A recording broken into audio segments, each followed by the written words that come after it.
we are,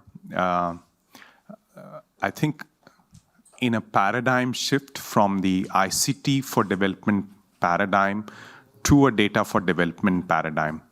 But what does that mean? What kind of common understandings we need to build? What kind of priorities for action in the context of the G20, where I think in the context of development, there is an unprecedented opportunity. Indonesia going into India, going into Brazil, going into South Africa. So 4 large developing countries assuming the reins of the G20. And from the perspective of the UN Secretary General, whom I'm very pleased to represent here today, this is an opportunity not to be missed. So this session is very, very important. And to kick us off with some initial thoughts is my dear colleague, Torbjørn Fredriksson, Head of E-Commerce and Digital Economy at UNCTAD in Geneva, the UN Conference on Trade and Development. Torbjørn. Thank you very much, Amandeep, and I'd like to bring greetings from our Secretary General, Rebecca Greenspan, as well. We're very happy to be supporting Indian G20 presidency on the data for development area, together with colleagues in the Office of the Tech Envoy. Just a few minutes. I know we have limited time, so I'll be very brief. But I think we also, based on the morning sessions, there is growing consensus that data are increasingly important for sustainable development in all its dimensions. But it's also clear that countries' ability to harness data for sustainable development varies considerably. So this breakout session will focus on the role of governments and IOs in the context of data for development. And the other, as you know, will be focusing on the role of other stakeholders in the context of data for development. And this, what might seem as a bit artificial distinction between the two groups, is of course only artificial. Ultimately, it's important to bring all the stakeholders together in discussions on how to foster sustainable development from data. At UNCTAD, we have stressed the need for more international cooperation in the area of data for development. This is needed, we think, to complement national efforts in developing countries to address existing weaknesses in their frameworks as well as environments to make good use of data. This may relate to weak digital infrastructure, limited skills and institutional capacity. There are legal and regulatory gaps. For instance, about half of least developed countries in the world still don't have any data protection legislation in place. There's a question of raising awareness and understanding of how to leverage data. And I think some of the very good use cases that we heard this morning are very instructive in this context. Secondly, as much data flows across borders, national governments cannot handle data without taking into account what is happening elsewhere. The internet is global in nature and data tend to flow in multiple directions. This may call for more international cooperation aimed at identifying good practices, how to deal with data, to develop guidelines and frameworks that can benefit many or all countries, undertaking research and development to develop D4D solutions at scale, and also to develop new forums that can enable inclusive dialogue on data for development to enable cross-country learning at higher speed. There is clearly a need to move relatively fast in this area as our economies and societies continue to evolve very rapidly as a result of data-driven technological change. As a result, this session will hopefully bring out some useful ideas and experiences that can be built upon during the Indian G20 presidency as we discuss D4D. And with that as a background, let me hand over to Amandeep for the moderating of the session. Thank you very much. Thank you, Torbjørn. Our next speaker is Meeta Rajiv Lochan, Secretary, Youth Affairs, Government of India. And I want her to bring to us the perspective from the next generation, In 2 years' time, less than 2 years' time, we'll have the Summit of the Future at the United Nations, where leaders will gather together to reboot multilateralism, think about where we should be headed, and how to engage the youth, the future generations, better on multilateral challenges from climate change to digital cooperation that Torbjörn highlighted. Data for development will not work without that dimension. So please, over to you. Yeah.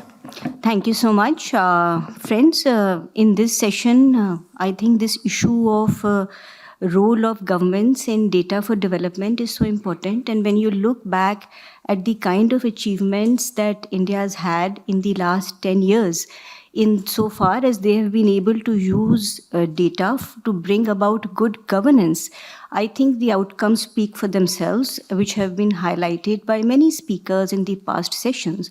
What I would like to invite your attention to is the process by which it was achieved, because with hindsight, when you look backward, I think it is that which comes out.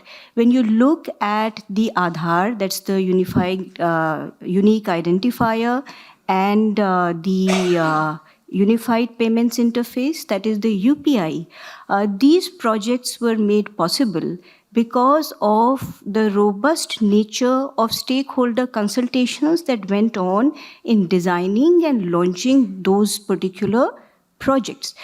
Data is so multifarious in its form and shape. When collecting it, we need to look at the outcomes that we hope to achieve. Outcomes could be in the short term, could be in the medium term, could be in the long term. In each of those time frames, the kind of data that is collected and the benchmarks are very different. So I think that what stands out in the Indian experience is that there were consistent stakeholder consultations with people across all ages, and in particular young people, in order to understand what the interfaces with the other departments may have been. It's very, very difficult to predict what the future may bring. What we can do is to ensure that stakeholder consultation is robust. So whether these data stacks were used by India to vaccinate a billion-plus population, or whether they were used to achieve financial inclusion. Today, when we look back and we see that 99% of Indian households have at least one bank account, then that is a tremendous achievement. But it has been made possible because of consultations not only across government departments, but across civil society organizations. And it is this which has enabled a very robust process to happen. Coming to the specific point about how data management for government, by government, and the role of government could involve youth in a big way, we are already doing that. The government has been doing it in all its various projects. And the point that the future is so very difficult to predict means that we need to create robust systems where we engage with youth and encourage them to learn meta skills. The ability to learn is the key over here, and I think that is the basis with which the Indian government engages. We have in the last 5-6 years come out with a large number of portals, whether it is the Skill India portal, Learn in India portal, and all of these focus on encouraging people to engage, to contribute their thoughts, and to show us the way forward. Once a huge data stack has been generated, the next challenge is to train people to use it in order to improve upward mobility and in order to contribute to economic growth and productivity. The latest of the projects in this particular pipeline has been the ONDC, that's the Open Network for Digital Commerce, which was launched by Government of India just a few months ago. And through these and multifarious platforms, what we hope to do is to engage with the widest possible spectrum of people. As you all know, India is a very young country, average age being about 27 to 28 years. And we hope through these means of consultation and making it a robust process of being able to engage with people and encourage them to take this whole process of building these digital projects forward. Thank you. Thank you so much, Meeta, for underlining the crucial role that governments can play in, first, the governance of data for development, making sure no one gets left behind, there is no misuse, there is no harm, and also in building the digital public infrastructure, these common rails alongside the guardrails that allow innovation to scale, that lower the entry barriers for entrepreneurs, whether it's fintech, agri-tech, or other solutions. And finally, in skilling, in upskilling the population. You mentioned India's median age, 28, Africa, it's 19. So in some decades from now, 1/3 of the global workforce might come from Africa. So it's very important to invest in data skills, data literacy. And one of the focus areas for the side event is capacity development. So thank you for highlighting that. I want to, before opening the floor, I want to bring in another perspective, and that's from Shombi Sharp, my colleague at the UN Resident Coordinator's office in Delhi. He leads the UN country team in India. Shombi. Thank you so much, Amandeep. It's a pleasure to be here, to make the long trip from Delhi to Mumbai. Probably not the longest trip of anyone in the room, but and to join Torborg and colleagues from UNCTAD and of course Secretary Rajiv Lochan. We really appreciate the great partnership with the ministry here as well. And I think obviously speaking about data and evidence, I mean, this is sort of like an age-old issue. Right, you look back at that. It was Sherlock Holmes, I think, who was saying, it's a capital mistake to make a conclusion without the data. But then Robert Coase, famous economist, said, if you torture the data enough, it'll confess to anything. So, I think we heard this kind of duality play out in the morning session with Sherpa Amitabh Kant rightly, talking about the absolute transformational power of data. And then another speaker talking about, but it's not in and of itself a panacea. So it's about the whole kind of infrastructure there. And this obviously has been very much recognized and embraced by the United Nations system, by the Secretary General. Obviously, Amandeep, your office, the existence of your office and your mandate is testament to that. The Secretary General's data strategy, testament to that. Our common agenda, the SG's sort of roadmap includes aspirations for a global digital compact at the Summit of the Future, as you've mentioned as well. And then, I think that seeing all of these issues, the connection between the sort of UN level and member states interactions and work on the ground here in India, it's actually an incredible moment for that, because what we've seen is that at both levels, as again Amitabh Kant mentioned, crisis is opportunity, and obviously that sounds like sort of just a saying, but it's really proven true in this recent few years. Unfortunately, because we've been slammed by this polycrisis, and the role of digital and digital public goods in particular has been absolutely shoved to the front like we could have never ever imagined, and I don't think there's been a country where this has played out more than here in India. So we've been very privileged to partner with government at all levels.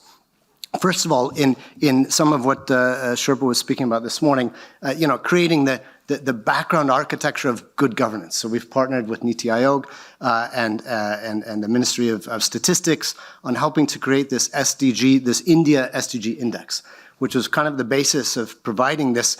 You can call it cooperative or competitive federalism, either way, but it's putting data into the hands of decision makers to see how they're doing and also to see how others are doing across all of the SDG indicators. And that's been truly powerful. I've had so many opportunities to be visiting at state level and sub-state level and seeing, the officials really going through this, rolling up their sleeves and really understanding with civil society what needs to be done. So that was really powerful, and that was already underway. Then, of course, the broader, India's digital tech stack, then this truly digital public infrastructure, we're laying the tracks upon which then all of these additionalities that we've heard about, the Aadhaar and all of these things, which, we're providing the ability to leapfrog in terms of, let's say, financial inclusion. And Queen Maxima spoke to us this morning. She had a visit here to India not too long ago. And she was really, really impressed with, in fact, she was saying, I don't even, in a space like this, I don't even need to speak about financial inclusion, really. It's digital financial, because everything has been digitalized. And the way that, there are still issues, of course, leaving no one behind about access, the type of phones and connectivity and things like that. But that train is moving so quickly. And we saw during COVID, millions of people, and in particularly women, becoming digitally banked on the basis of this tech stack. Seva, for example, one of the great financial cooperatives in the world, microfinance, 2 million members. They completely moved digital during the COVID pandemic, taking advantage of that sort of crisis. So, and then in the health sphere, we've worked with the ministry and government on the CoVIN platform, which was, the basis for this incredible COVID vaccine response. Over 2 billion vaccinations provided throughout this pandemic. So really, truly impressive. And then just finally, to conclude, we here, the UN system in India, we see our role as increasingly, it's a two-way partnership. And so for the first time in our brand new UN Sustainable Development Cooperation Framework, which will launch actually from next month, 2023, in the next 5 years, we have a new emphasis on engaging and partnering with India on South-South cooperation. So South-South cooperation, it's nothing new. There's a whole lot going on in that space. But we feel that we have value to add in terms of helping to identify, codify, best practice emerging out of India and take that to the international stage. And I think this is truly, as was mentioned this morning, one of the most important outcomes from G20 being such a, at that center of developing and developed world, is to really turbocharge, let's say, South-South, triangular, South-North, all of these areas of cooperation precisely around this digital revolution and the ability to leave no one behind on the basis of what we're calling the Indian model. And I think it's absolutely true. Thank you. Thank you so much, Shombi. I think you highlighted 3 key issues. One is the importance of measurements, metrics of evaluation and impact. If we don't know where we are on the SDGs agenda, then how do we measure performance? How do we incentivize action? And the other thing that you highlighted was this aspect of collaboration, South-South, North cooperation, and the G20 really embodies that paradigm. And the third thing, thank you for mentioning the Global Digital Compact. So the process for that has just started. This is another one of those interesting confluences that over the next year and a half, we'll be thinking about digital issues in the context of a leaders level summit. And at least 2 of the themes of the 10 likely subject areas for the Global Digital Compact touch on data. One is data protection and how to give people more options over how their data is used. And the other is this notion of data commons. Just as we have a number of other global commons in the areas of environment, the maritime space, outer space, and so on, how can we build global data commons which allow for data use across domains, across countries? So thank you for touching upon those important areas.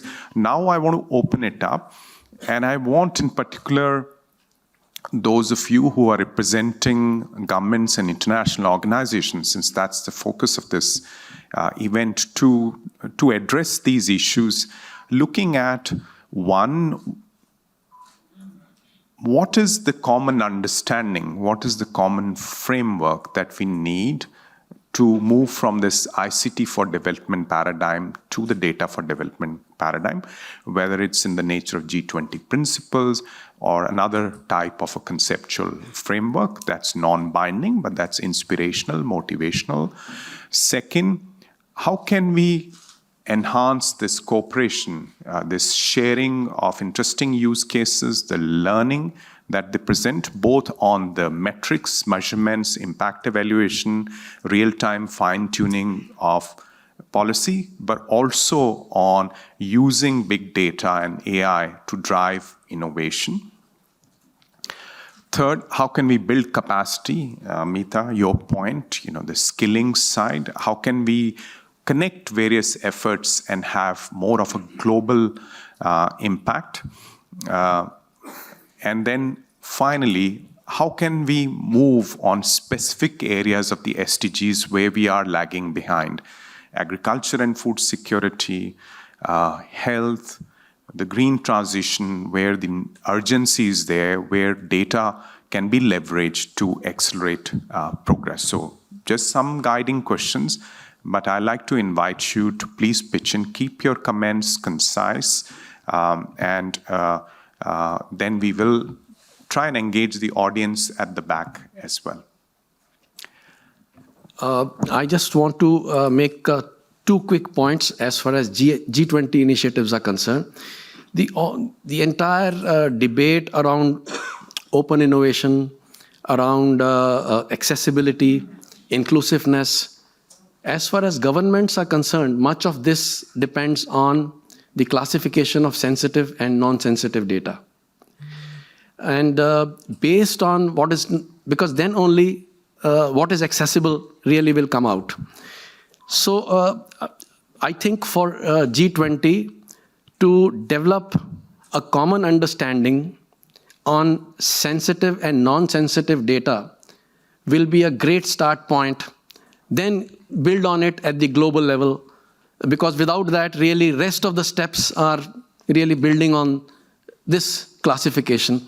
And therefore, if under India's presidency we can make progress on classification of non-sensitive and sensitive data, that will be extremely useful. The second point, of course, since Global South is being represented in many ways, the specific area of mapping from governance point of view, specific areas of mapping vulnerable groups, and not just mapping vulnerable groups, but monitoring their progress. That having mapped vulnerable groups, are we able to move them from being in the vulnerability group to come out of the vulnerability group, which essentially use data to see that today you have X number of people in the vulnerability group in a country, and whether in 3 years we can make it X minus 10% or X minus 50%. Then data for development would be extremely useful in governance. Thank you. Fantastic points. And maybe we can go online to Dejan, who's joining us from the FAO headquarters in Rome. Dejan, over to you. Thank you very much, Amandeep, and great to be with you even virtually. A fascinating topic, and from the Food and Agriculture Organization, we believe very strongly in digital public goods. And I just wanted to bring this up because we've seen a fantastic result of data for impact or digital for impact, or now, as we discuss, also transition into the D4D. And maybe couple of notes also for our discussion here. Yes, of course, I think the international cooperation, including contribution from UN on the normative instruments, on good practices, guidelines, frameworks, research, development. I think those are essential. But we also, what we are seeing now is that there are some elements where I think governments need to help in a way where we see that having no data produces enormous gaps and inability to actually intervene. We started collecting data with the geospatial system that we recently introduced, and currently based on the public data, so we are not even here discussing private data, but with the public data, it was possible to actually target interventions in 53 countries, so very tangible results. So it's also possible to use public data, and the point I wanted to make is that perhaps we could look into what would be the commonalities, what would be the common public data that we could introduce with the common guidelines, but as public goods. Would it be possible to actually agree on some commonality in terms of introducing the digital public goods for the country, where government can also, in fact, enable this? And this would be for the SDGs, towards SDGs, tying together the data with the impact. But from the UN perspective, we actually see a quite a strong role still for UN in terms of the data validation, technical expertise in different areas, quality, and neutrality of use. And I speak about this from experience, immediate experience we are having now, not only from COVID, but also we have now different crises going on around the world. We have to deal with the data and provide authoritative data for interventions, let it be fertilizers or other locust crisis or something else. We see also that as a very important element on how to get to reliable data that we can use meaningfully for impact. So maybe I'll stop here, Amandeep. Thank you very much. Thank you, Dejan. Thank you for those important inputs and keeping your comments very, very focused, and especially this idea of data for the SDGs as a public good, or using DPGs to advance data for development. There are many other use cases from within the UN system. You heard Anthony Rea speak about the meteorological data collaboration at the UNEP, United Nations Environment Program. You have the World Environment Situation Room with data across 75 plus streams coming together for a live picture of where we stand. So thank you for highlighting those. Maybe we have time for a comment from that side of the room. Anir and Anita. Keep it very focused. Thank you, Amandeep. I'll just mention two things. On standards, I think standards are emerging, but I think globally we're seeing perhaps differing standards. So I think we need to converge. And COVID actually gave us a great sense of urgency, which I feel we have lost again because we're not wearing masks anymore. So since COVID has gone away, the sense of urgency has also gone away. But again, I think since we're coming together in format, and G20 could be a good example of what standards could be set across UN bodies and across governments, and with the help of private sector, across sectors. So health setting its standards, education setting its standards, but then health and education are not sitting together because there are cross-sector standards that have to be thought about as well. The second issue is the issue of DPGs and DPIs. And I think the recent 2 years of effort with the DPG Alliance and GovStack and other organizations associated with these, including the India Stack example, is a very deep focus on softwares, creating repositories of DPGs. But I think one important aspect is creating capacity to use these repositories. So capacity within governments, capacity within the system integrators, because they're actually going to do bulk of the work, and also capacity in academia for using these DPGs. So not just repository, but also using them in developing solutions to affect the SDGs and solve societal problems. Thank you. Thank you, Anir. Anita, please. Yeah, I just wanted to make 2 quick points.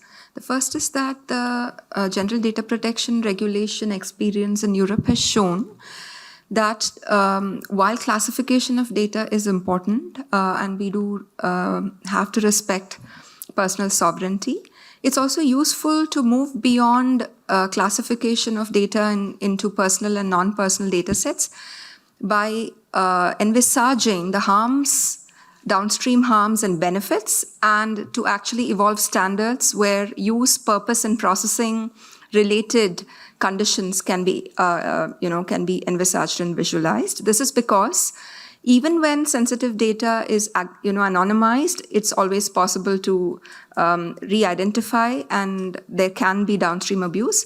Secondly, even in mixed data sets where personal data and non-personal data are used as a mixed data set, it's possible to have predatory, unethical, discriminatory practices. So the latest cutting-edge thinking is that harms and possible benefits are really important sectorally speaking. The second point I wanted to make is something that I quickly underscored earlier this morning, which is that the whole concept of digital public goods also needs simultaneous thinking at an intergovernmental level and for the international financial institutions also to step up with respect to how public finance and investment and equity by design can be ensured in these public infrastructures. Thank you. Thank you very much, Anita. This aspect of going beyond the GDPR, which is underway in the EU, whether it's through the Gaia X space, where data commons are being built inside the EU, or looking at some of the harms from, let's say, AI, risk-based perspective. And you need to land this in sectors like health, where there is already a lot of governance backdrop, and WHO is engaged on that. So it goes back to Anir's point about standards. So there's a role for the international organizations, for member states, for governments to come together and set some of the next generation standards in these specific sectoral areas where data use is now beginning to take shape, whether it's through secondary data use legislation in Finland, other geographies, etc. I'm afraid we are running out of time. So one last quick comment, please. Can I come? There are 3 hands that have gone up. So can we make it 45 seconds, 45 seconds, 45 seconds each? Go ahead. Thanks. I'm Chandrama from Invest India.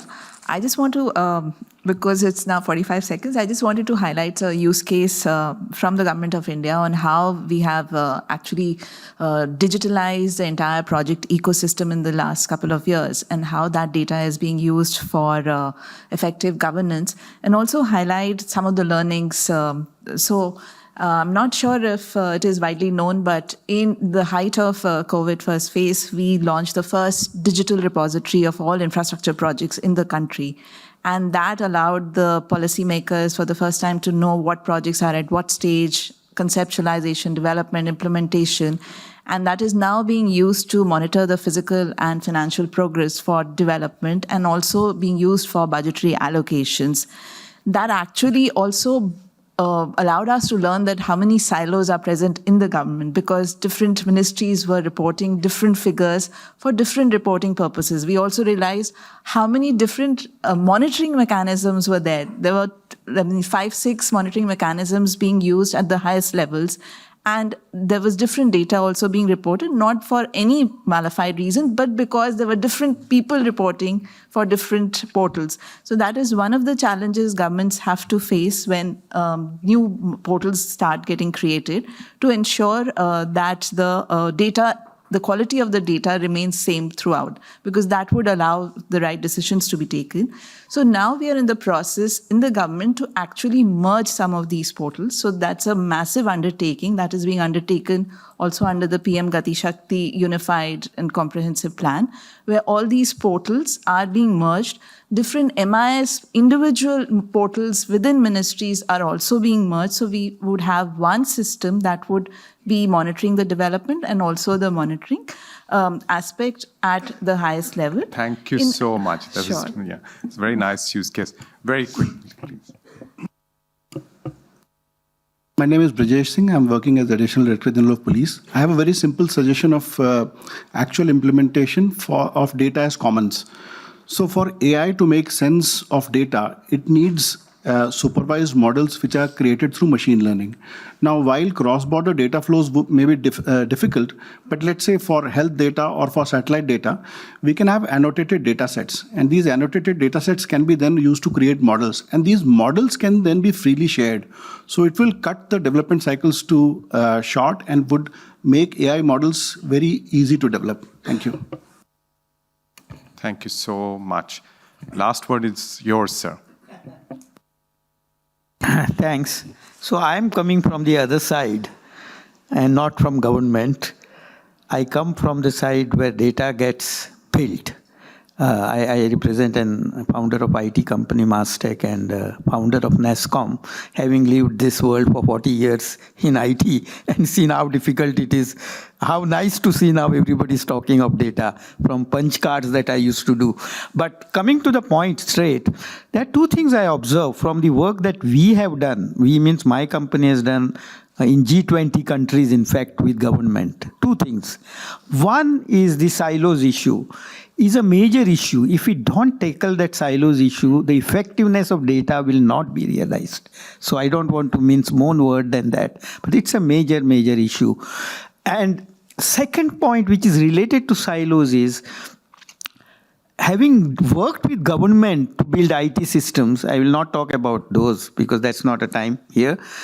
I have come to a conclusion that there are so much to learn from each other as to how to make IT effective across the government. And if G20 is the best platform to make it happen, if we can take officers from country A to B and make them learn how it is happening, and from B to A again, because for example in India we have done a great job on public utility, as we talk about UPI and this, but maybe we have to learn a lot of other things from UK or maybe US. So the point I'm making is there is so much to learn of effective usage of data, and G20 can make that happen through collaboration. Fantastic. That's it. That's a great note to end our session on. The importance of multi-stakeholder cooperation is not about governments, it's also the private sector, the tech community, civil society, and academia, and also the need to break silos and learn from each other. No single country, single jurisdiction has cracked it, so we all need to work with each other, work together. So on that note, thank you very much for joining us for this breakout session. We'll now make our way back to the plenary hall for the final session of the side event. Thank you.